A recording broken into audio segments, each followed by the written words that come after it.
Ladies and gentlemen, boys and girls, from Eric Lima Shenanigans of 1977, it's Monday, and you know what that means. It's time for another episode of the Raw Event Center. And now here's the man that will bring you all the wrestling action from Monday Night Raw, Mr. Eric M. Lima. Thank you very much, Mr. Announcer, sir. Well, hello there, everyone. Welcome to yet another episode of Eric Lima Shenanigans, 1977, episode 2572 of the channel. What's going on, everybody? Just finished live reacting to Monday Night Raw, Martin's channel, and I thought Brandon Martin and Jordy Scott would come in. More weather in Jordy's area, and he decided to sit this one out. That way you don't have to worry about anything. And not only that, Brandon Martin was doing the Broncos-Bengals game.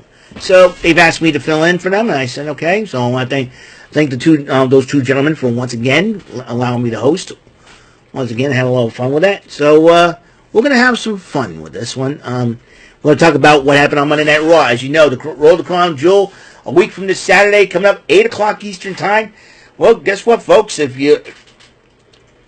Now in my younger days, Saturday mornings at 8 o'clock, around 8 o'clock means cartoon time.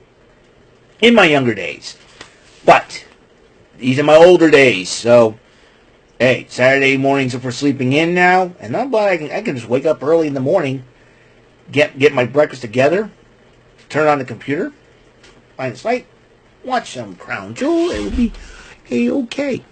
So you got that. So, So Rhea Ripley kicks off Monday Night Raw. Not in the good mood, obviously, for what happened to her last week at the hands of the Kabuki Warriors. So she decided to call them out.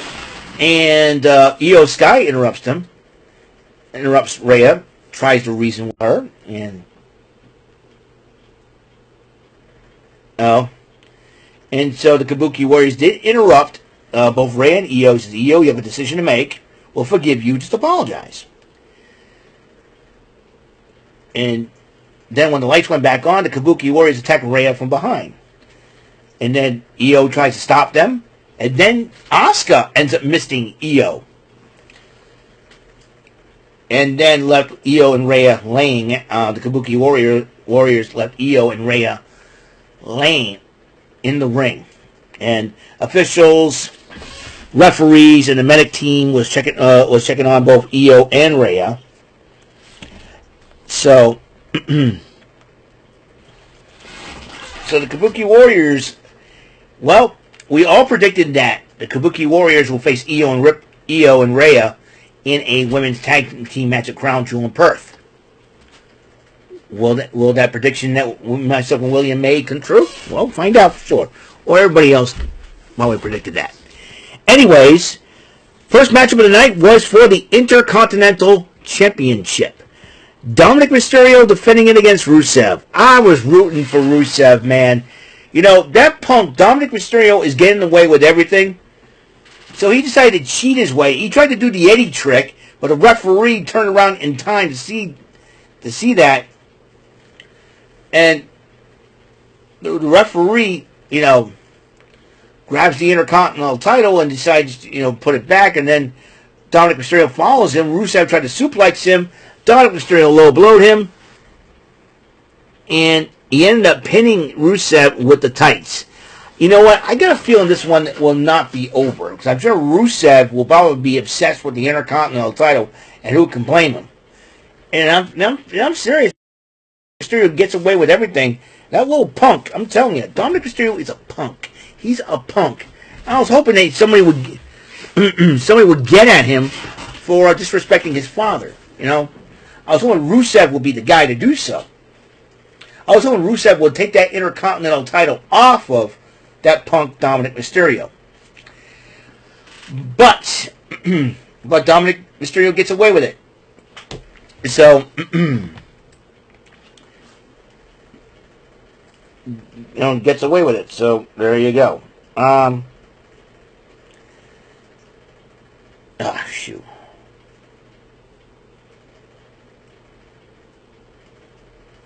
All right.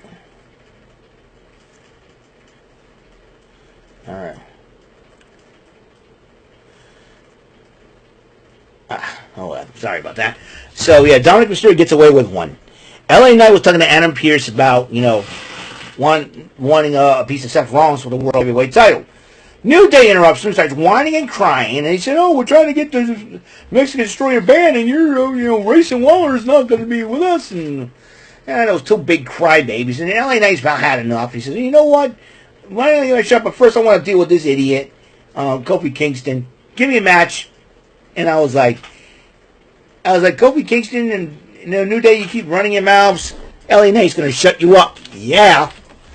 So, and Bayley tries to talk to Lyra Valkyria. Valkyria was upset. She's about had enough of this. And she goes, "You know what? You're on your own tonight." You're on your own tonight. And then Bayley tried to apologize. "I'm going through stuff right now."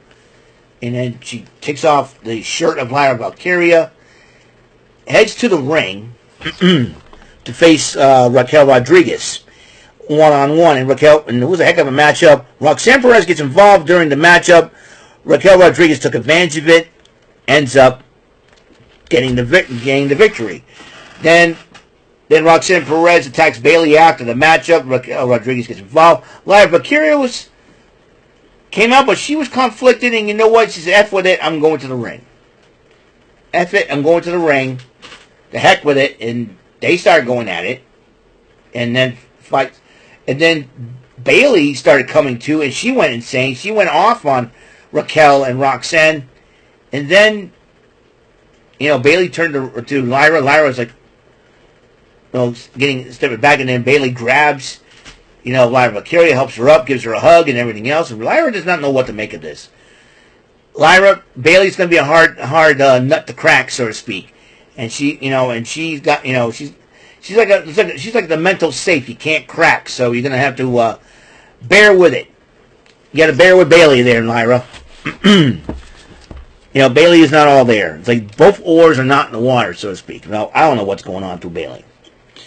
And then the Usos will talk about LA Knight, and then Jay Uso says, "I'm done with LA. We got to deal with the Vision. You got to deal with the Vision. You got to deal with it.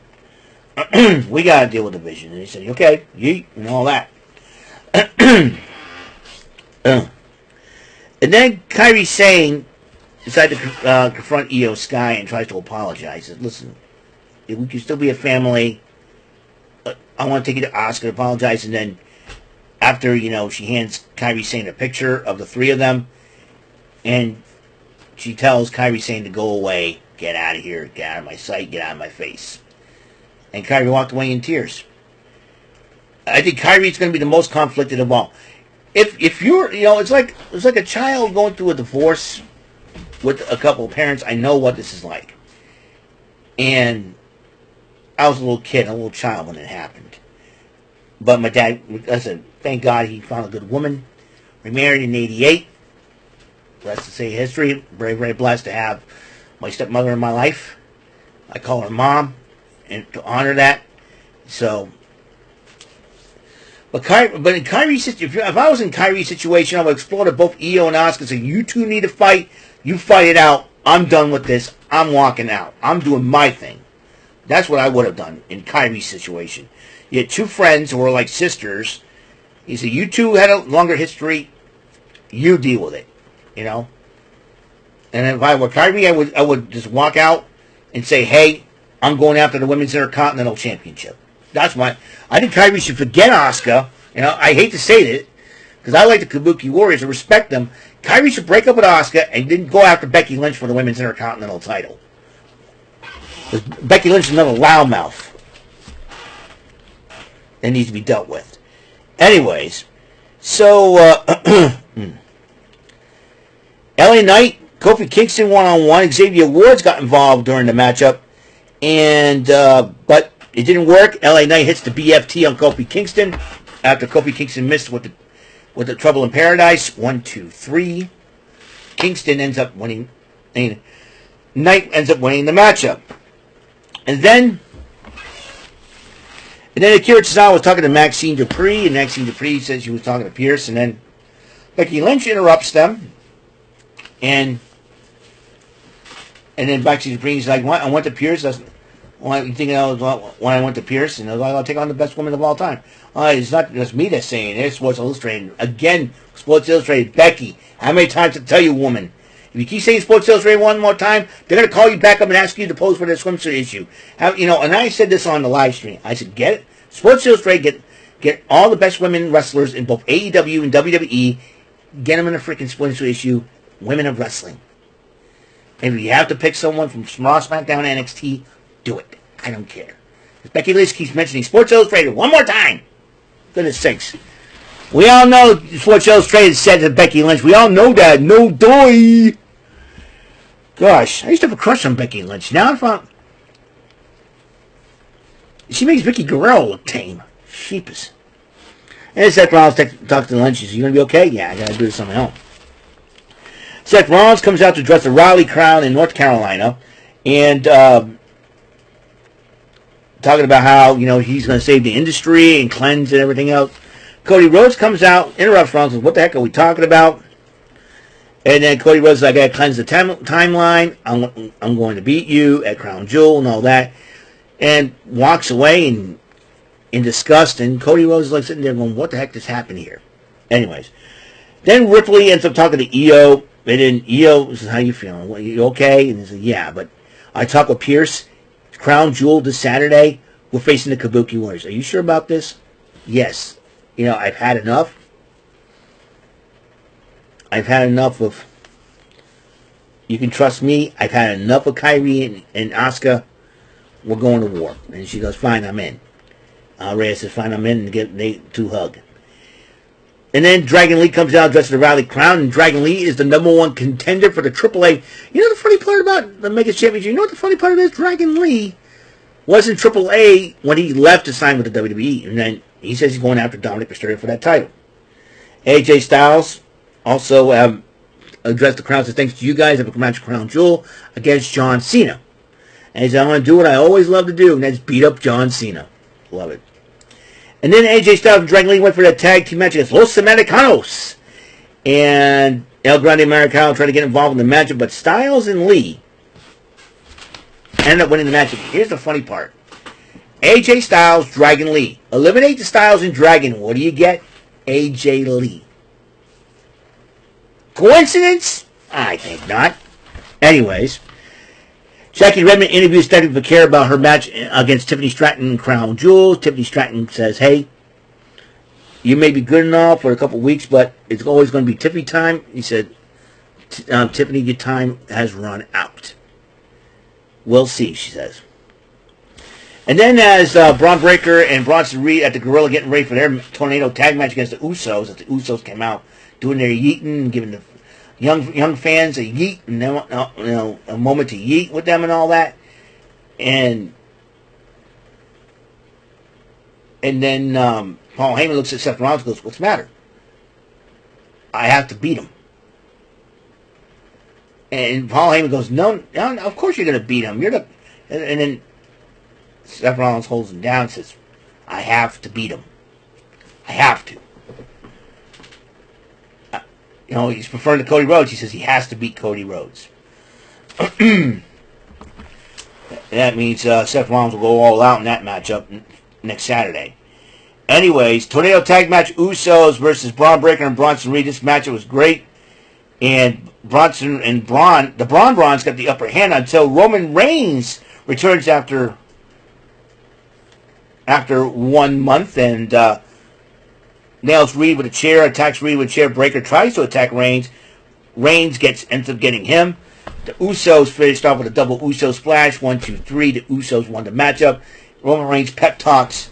Gave Jey Uso a little pep talk as Raw went off the air with Jimmy Uso staring in the background. Is Jimmy Uso feeling like Jey was back in the day when the Bloodline first began? Who knows? But that is it for this episode of Eric Lima Shenanigans 1977, episode 2572 of the show. Tomorrow is the final day of September. We're going to have High Rollers. We're going to have the Shenanigans Statements of the Statesman for September 2025. We're going to have Renegade Shenanigans. Tomorrow we have NXT the week before Invasion, ladies and gentlemen. Invasion's coming up. Big to do. So we'll see what happens there. So that will be all for the show. Thank you for coming in, and I will see you on the next episode of the show. Until that next episode comes rolling around, Mr. Announcer, take us home. That is all for today's episode of the show. This is Mr. Announcer speaking for Eric Lima Shenanigans of 1977. A Big Beefy E and door for Bob Saget production, and in association with a Raving Bull for 3000 Telepictures and Distribution. Thank you for watching another episode of Eric Lima Shenanigans of 1977. See you later on the next episode of the show. Goodbye for now.